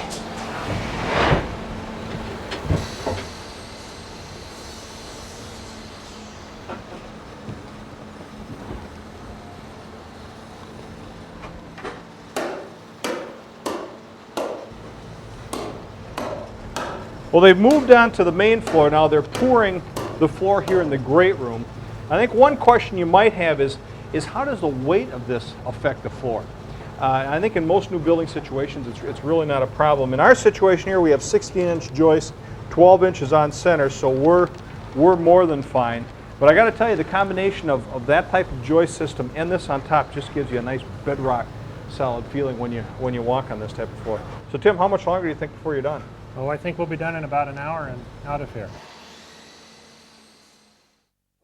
Oh man, this thing is heavy. Yeah. Ready, Dino? You all right? It's solid. Now, since we didn't call for any underlayment on the second floor master bedroom up here, Dick Biscabing and his carpenters were able to work right through the pour yesterday. Hi, guys. Robin. We've got quite a detailed kind of a project within a project going here with this stick frame bump out through the gable logs. What we're trying to do here is introduce some detail in contrast to the basic log construction. So Dick, why don't you give us an update? Well, what we're doing now, Robin, now that we have a floor here to work on, insulating this bump out, and Earl's applying the sheetrock here. Okay. And of course we left this window out so we're ease of working here, where David is applying 3 different types of siding and soffit. All right. And right now he's working on the tongue and groove redwood. Okay. We have here a redwood lap siding, which will go on the 2 sides. Okay. Here, there, and then underneath we're still working on this pine 1x3 soffit. As you'll see here, we've gotten so far, and it'll continue across and trim out with the green boards. Okay, we're working these different elements into it, the redwood lap siding and the tongue and groove boards. These really look nice in a natural setting. They paint up well, they last forever, and fairly low maintenance. So how is he going about putting this up here? Well, what David's working right now is a herringbone style. Okay. They'll meet in the middle here, makes a nice 45 cut, and really offsets it very nice. Looks great. So as you've mentioned before, we left the windows out to give these guys an opportunity to work outside, but when do you think the windows will be going in? Weather permitting, Robin, this Friday or Monday morning for sure. Oh, wonderful. Okay, well, if you need me, I'll be wandering around. Thank you. Thanks, Dick. Looks good, David. Any more material you need out here? No.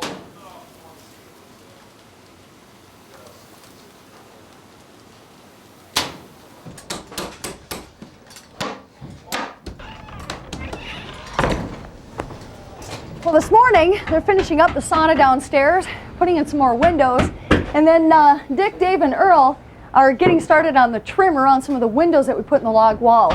Now, there'll be a different treatment for the windows that are going in the bump outs and the dormers. But Dick, why don't you give us an idea of what you got planned for these ones in the log walls? Okay, Robin. What we have here, this window has come here with jamb extensions for like a typical 6-inch wall. Right. But to get the feel of the old log cabin and this method here, we installed what we call a 5/4 sill. We took out the jamb extension, put this 5/4 sill in here.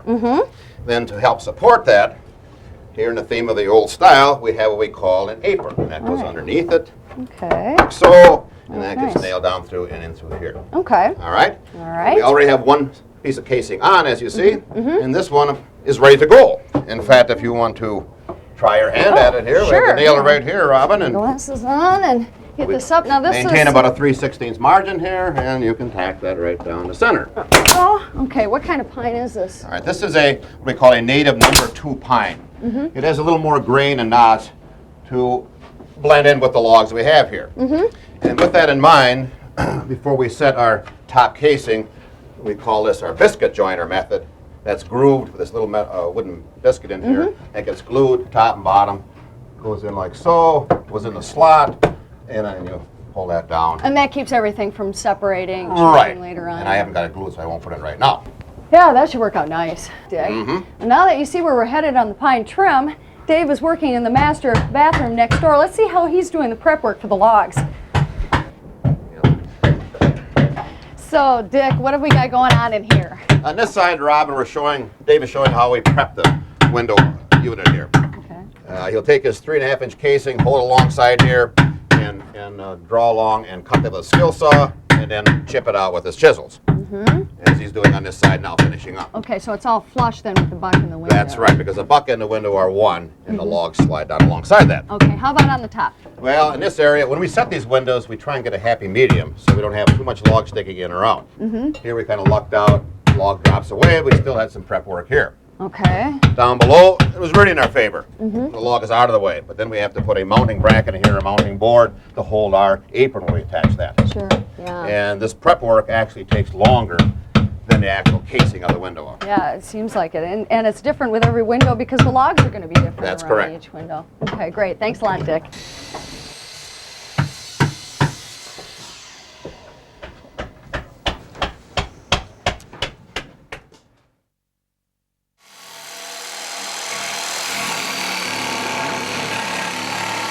Well, Dick Biskobing and the carpenters have made pretty good progress on the bump out and the window trim that we talked about last time. So Dave and Herb have gotten a pretty good start on this log railing up here in the loft. Now the handcrafted posts, rails, and spindles were delivered from Michigan last summer with the rest of the logs, and they've been in storage ever since. Now the first step is setting these log posts, and it's real important that these are recessed into this rim log enough so it's nice and sturdy. Now the way that they're doing that is by drilling a bunch of smaller holes, and then they chisel. I guess this was the piece that they kind of chiseled out of here and created this recess for the post to set down into this rim. Now they're going to be working at this for a couple of days, so we'll come back up here later on and update you.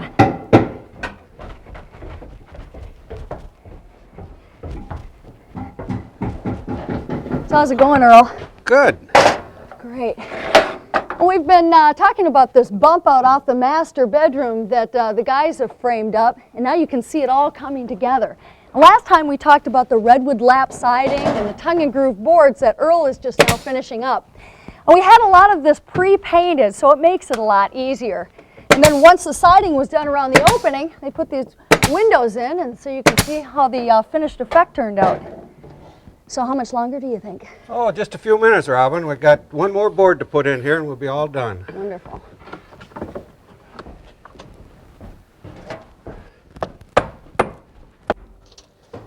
Now what Robin and I are going to be working on today is putting up plywood for our cabinets.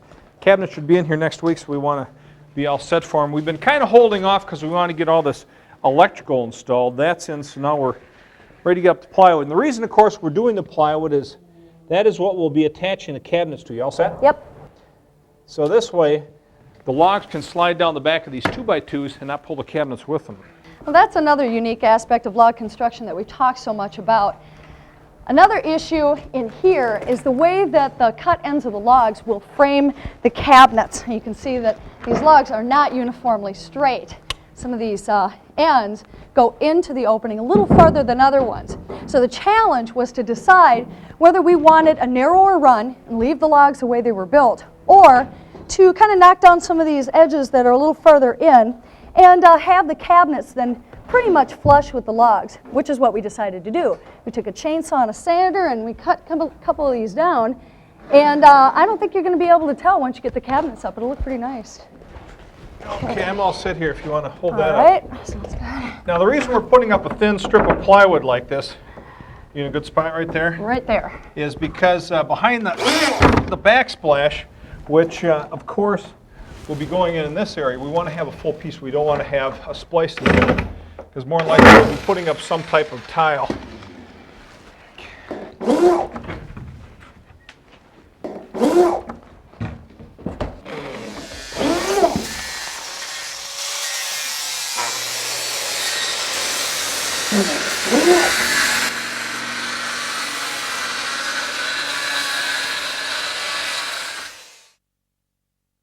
Dowel in here.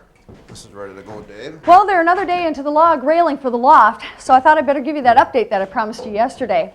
So, Dick, what happens after the posts are all set in? What's the next step? Okay, what we've done here, prior to what you see right now, we cut all these spindles for length, and we drilled holes in each end of the spindle. Okay. Put a little rod in there, about an inch dowel. Okay. And put this all together. Glued it and set it together. All right? All right. Now what we're doing here, setting our last post. Here again, we have dowels. This is a larger dowel. It's like a clothes pole. Oh, okay. And later on, we will glue this and pin it, but because we have to take it out again, we aren't right now. Oh, you're just test fitting it. That's correct. What is this for? What are these? That's David's temporary stick here, so it doesn't fall apart. Sure. There you go. Thank you. Sure. Okay. So then you're just about ready to We get take this haul attached this here, out there. Robin, and then we'll carry it in, and if our measurements are correct, it's going to fit. Okay. All right. So here, I'll All get right. this out of the way. Okay, now, Bring that out of there. Okay. David, just a second. Okay. Here we go.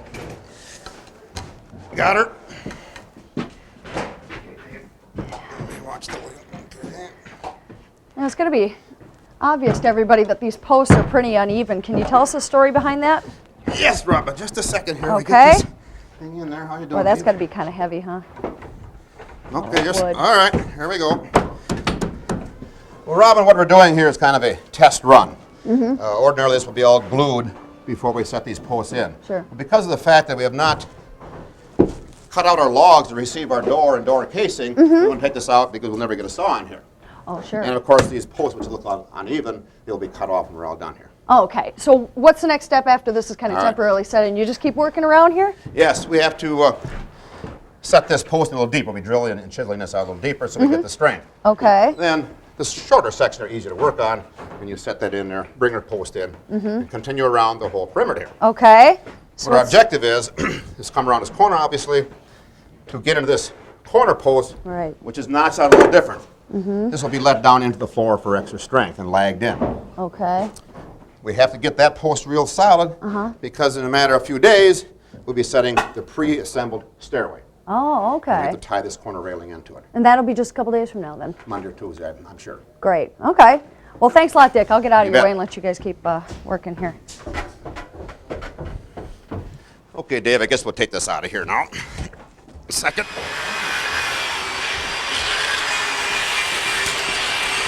Well, last time we we're talked doing with Dick Biscobing about setting the railing in the loft upstairs. And now it's time to move on to the next stage of the job, which is setting the log steps. Now, the log stairs were framed up by the same crew in Michigan that did the handcrafted railing and basically the whole log structure for that matter. Now, we did have some rough stairs in here during the construction, but now it's time to start setting in the log steps. So, Dick, what's going on here? Well, what we're doing right now, Robin, is getting these pre-made stairways in. And we're just a little tight, so we did some shaving here to get our 48 inches in here. All right. And once we slide that in there, we'll then attach it up to our landing. Okay. So if we did this right, we'll try and slide it in. All right. Now, this comes in 3 pieces, right? This part, and then you've got the landing up there. And Yes, we have here, these landings are set to their measurements. Okay. After this is in, these will be another log set here. Okay. And then the main stairway up there, of course. And then we that have to ties get all in. these in here to attach the railings to. Sure. Whereas Okay. before, the railing were attached separately to the log bottom. So we have to get this in. Okay. Now, do you have any framing issues that you really had to worry about, be concerned about with the Not really, but we have to remember that because of the settling of the logs in this kind of operation, we can only attach the stairway to the back side of this landing. Sure.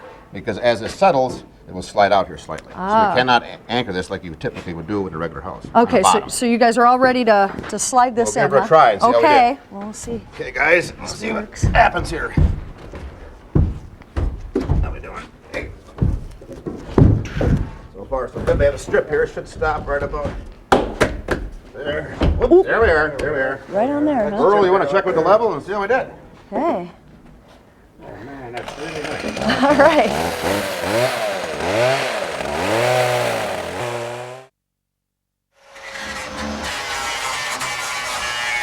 Well, they moved the biggest section of staircase in place, and then the carpenters got this area all prepped so that this is all ready to drop in. So, Dick, what's happening right now? Well, we're doing some final adjustments here. We had it almost in once, but we hung up on these couple logs here with the knots on them, which will be hidden behind the stairway. Okay. So we got some temporary blocking here for safety. Plus, you can see we have our block and tackle rigged up there. And you got a brace here, Right. so that'll be ready to pull out. So we're getting close to trying here. Okay, Get well. Pete and Larry here to help here. Okay, well, And I'll go up here with Jan now. all right. Well, we'll keep our fingers crossed. Okay. And hope this, All right, guys, we got to pull here. David, you ready to pull there? All right, it's going. Okay, a little towards me, guys. Okay. Now, David, can you pull there and you push up, fellas? Here we go. Pushing up. Yeah, we got to press.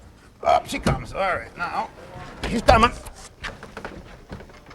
Okay. I think we come down and jam right in. Yep. Okay. Okay, David, I think we can come to me a little bit now. Okay. Slack off. A little bit to me, guys. Okay. Beautiful.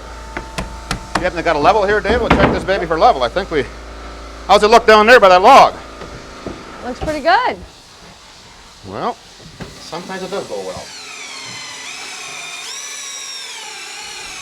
Well, Dave's getting ready to put in our last section of stairs between the 2 landings. Now, what's different about this is the fact that Dave and Herb put this together as opposed to the 2 sections that were sent out by the log manufacturer. But this gives you a chance to see how one of these go together. Well, they started with a couple of leftover sections from our tie logs in the great room. First cutting those to the rough lengths they needed for the stringers and the treads, and then splitting them in half with a chainsaw. Now, Herb's been using a planer to smooth off the cut surfaces.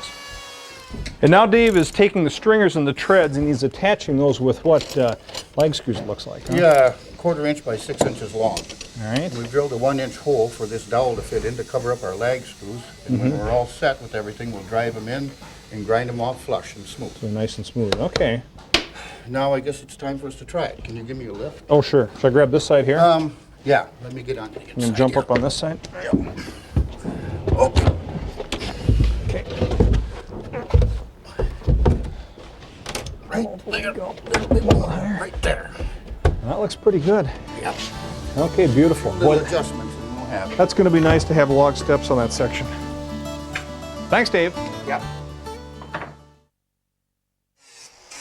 Well, we're in the last stages of a complex bit of carpentry here. On the last couple of shows, we talked about the stair railing up on the second floor loft, and then the stairway going up to the second floor, and now, of course, the railing for the stairs. And Jan and Dave have been working on this now for a couple of days. Jan has been concentrating on the posts here. So, Jan, how's this all coming?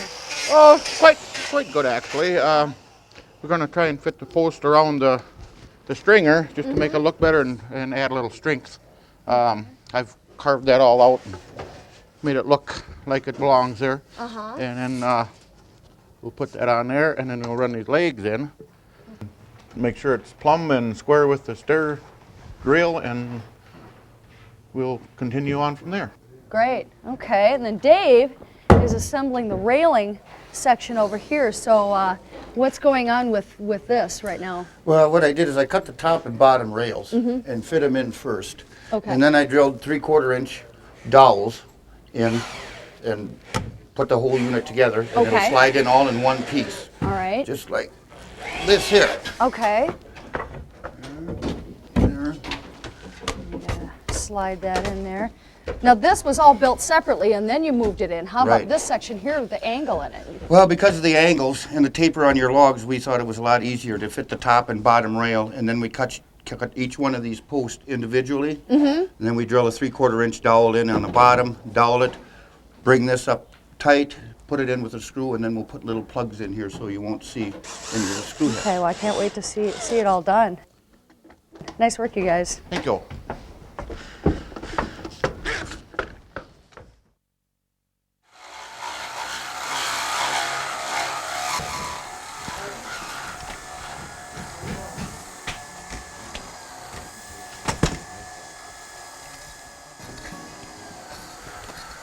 Well, a few days have passed. We've gotten a lot more trim done. Now we're moving on to the exterior chinking. Chris Hastings and Butch are taking care of that. Now, 5 months ago, we did all the chinking on the inside of the building. Now it's time for the outside. And Chris, even though you kind of took us through that whole process, why don't you just bring us up to speed again? Okay, it's exactly the same as it was on the inside. All the backer rod has been applied already. And we're using the pump to put the chinking over the backer rod. The backer rod, again, serves two purposes. It regulates the depth of the material and also acts as a bond breaker, so as the logs shrink and settle, the material can do what it's supposed to do, and that is stretch. After it's put on over the backer rod, we get a good seal so it'll stay, and then just make it look good with the cake spatulas. Those are just regular cake spatulas you pick up at any Kitchen supplies kitchen store. supply You store. bet.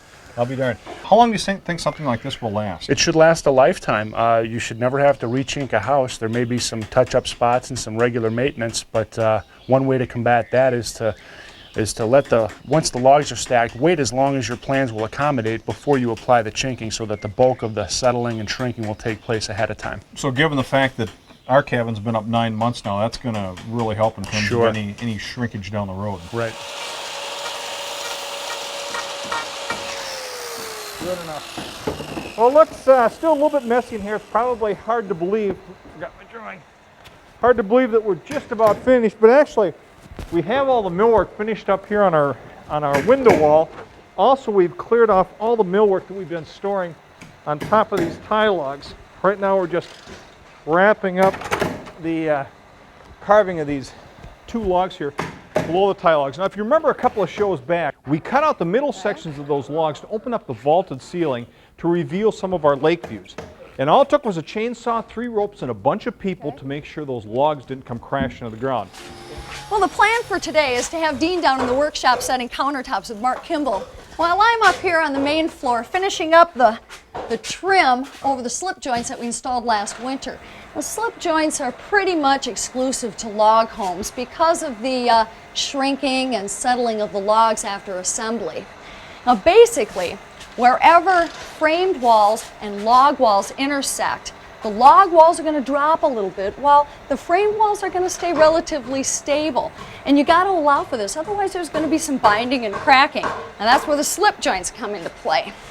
One example of this is right here where we cut this slot into the log wall so that the framed wall could come in and the logs could drop and just move independently. Also, this airspace up here we built in between the top plate attached to the ceiling boards and the rest of the framing.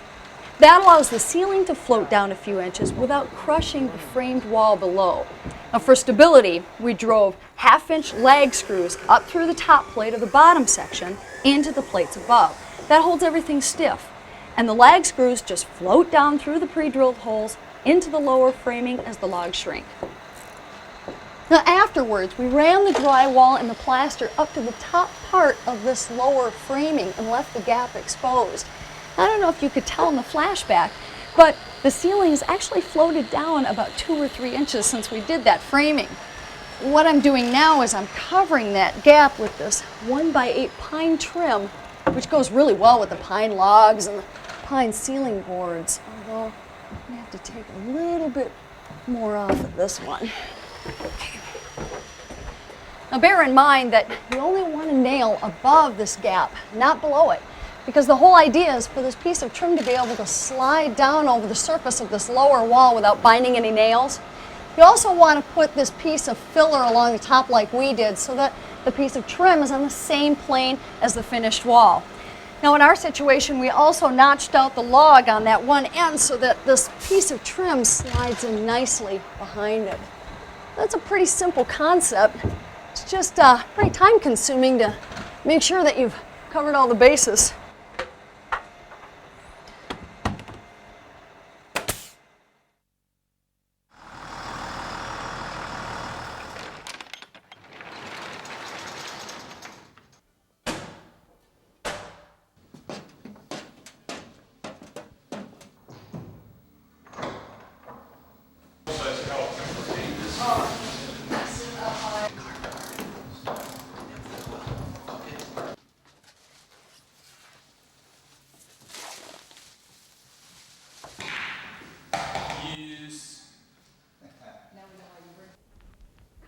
Everything looks so nice now with all the furniture in place. The lights look great. The Milwaukee company that made the chandelier got the idea from lights that they saw in old lodges in Yellowstone and the Grand Canyon. And you can see that in the metal rim that was hammered by hand. You can see a little bit of some woodsy etchings in the metal also. Now the same company made some other lights that we have in here, but these have a little bit more of an arts and crafts style to them, but with some Scandinavian wrought iron look at it. Then we found a company in Utah that uses rawhide shades and wrought iron with animal and plant paintings and designs to create a real woodsy look. Those work well in here too. And just like with the lights, the rugs and the furniture blend right in with the rustic elements, and that was no accident. We hired a professional to help us do it right. Now the whole process started when we visited the design studio and met with our interior designer. Her name's Karen Sugin, and to get things started, she first walked us through a few showroom displays geared toward cabin settings like ours. And we also looked at a lot of rugs to cover some of the wood and stone floors here. After the initial meetings and a visit to the log home, Karen showed us her plan for laying out the new rugs and furniture, which primarily emphasized the lake home aspects while complementing the more refined architectural details. I think we are working on accomplishing that through the use of the Theodore and Alexander product.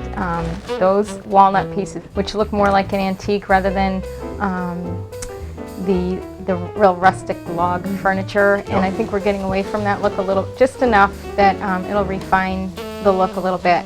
And also the use of the iron hardware that you have in the home, and we're picking up on that in some of the tables and some of the details, so I think that'll help too. And I think the fact that the hand-knotted rugs are going to be a lot more sophisticated than, let's say, just a jute or a typical area rug. I think these are a very nice selection with the colors and also the mood of the rugs.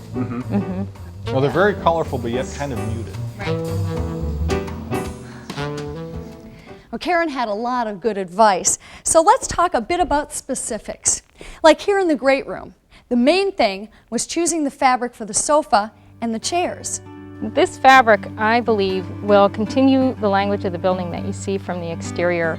The colors that you see are, the influence for them came from the reds and the greens from the outside of the building. And then also there's some natural stones in the dining area that these taupey beige colors are going to pick up on that. And visually that will pretty much bring your eye into the great room from the foyer as soon as you walk in, because these colors are also going to be repeated in the rugs and as an accent in accessories and things like that.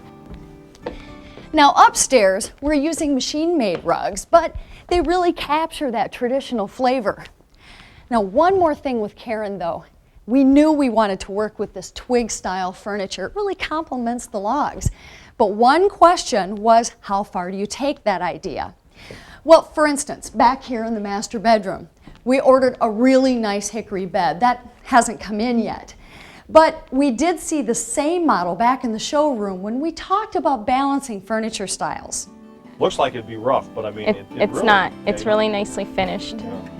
And I would introduce some other elements in the room with this rather than repeating the sapling furniture throughout, because I feel like if you do that, it's the easy way out of trying to design the room. And I think if you added more elements such as painted furniture, iron furniture, and some more whimsical touches, I think it would help. Well, that gives you an idea of how Karen helped us pull together the furniture plan here. Now we'll take you through the remaining rooms and just touch on some of the highlights. Like in here, this is the master bath. We've got full width windows, and underneath that a really nice size vintage soaking tub with the ceramic base. Kind of adds a touch of elegance. And you might recall that the floor is made of limestone. The shower out of this handcrafted tile from New Hampshire. And then we've got a couple of wall sconces that feature sheepskin shades. Well, in the lower level, of course, we lose the effects of the logs, with the exception of our big posts that run all the way up to the roof, and of course our log stairway. But once you're down here, we do have the decorative interior finish system, which gives us kind of an old world plaster look, which is a perfect backdrop for stuff like our pool table, which is the centerpiece of this area that's spotlighted with our halogen overhead lights. All the furniture's in, our soapstone heater to kind of warm things up down here. In fact, with this unit, you can even bake a pizza if you want to while you watch the entertainment system, which Thomas Andove and his helpers Mike and Mark set up yesterday. They put together a pretty sophisticated system. One more thing down here, our bathroom's all set to go. We hooked up the heater and the lights in the sauna, so this is ready to use. All of our shower and wall tile is finished. This is handcrafted tile from Ohio. And then our cast iron whirlpool tub, that's operating. That's sitting on a solid surface deck. And then we're still looking for a mirror for this location, but we have these unique pine twig sconces with cowhide shade. You don't see those every day.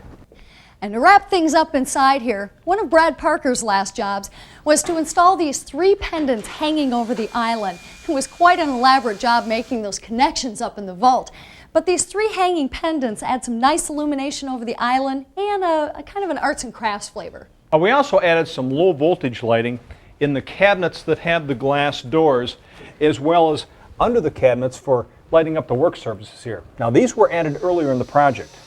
It's a real low profile system with tiny bulbs that actually puncture the wires, so it makes it real easy to hide it up behind the cabinet here so you don't see it. And because it is halogen, it gives off a nice warm glow so it matches the rest of the fixtures. Well, it's just really the icing on the cake for a kitchen like this with furniture-like cabinets, granite countertops, commercial-style appliances to do some real heavy-duty vacation cooking. I'll tell you, we spent a lot of time in the construction of this log home. You saw the assembly of the logs, the finishing inside, and all the landscaping outside. So hopefully you've learned something, whether you plan on building your own log home or just want to incorporate a few of the things we've shown you here in your own projects.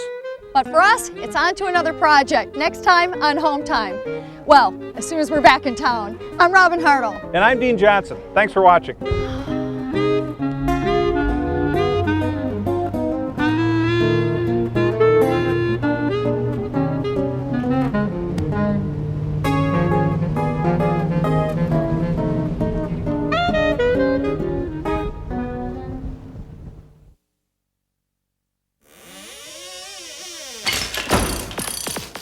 HomeTime is made possible by Chevy full-size pickup, the most dependable, longest-lasting full-size pickup on the road.